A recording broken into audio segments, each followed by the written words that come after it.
hindi ko sila masyadong naramdaman eh. As of now, alam ko may coming elections. Never heard about it. I personally know people from there, kaya friends ko sila. Pero honestly speaking, wala naman akong nararamdaman na na-implement nilang events so far. Hindi ko alam eh, hindi ako masyado tumitingin.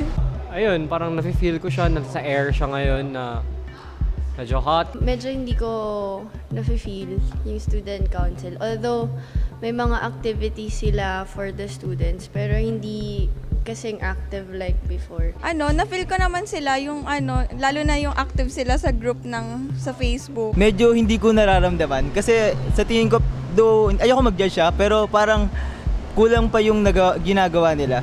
I think kailangan pa nila ng more improvement.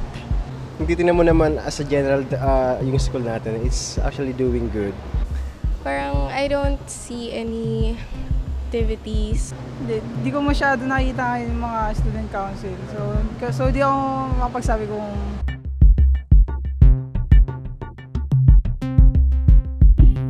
Siguro mas maging active sila sa student body since sila yung representative ng mga estudyante naman. Siguro yan nga, yung parang ma-address yung needs ng mga students. Kasi di ko sila alam eh, di ko sila kilala. So sana mas sila, parang mas exposed. Well, hopefully they make themselves heard throughout like all campuses and stuff. And Sana magalingan nila.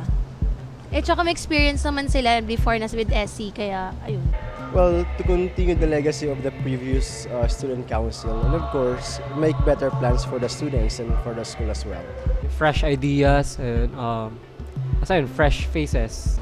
yung student council na maintindihan yung pangangailangan ng bawat estudyante. They have a lot of activities for the Benildians. Yung maging attached sila sa students. Sana mas ramdam sila. Mas active yung bagong student council.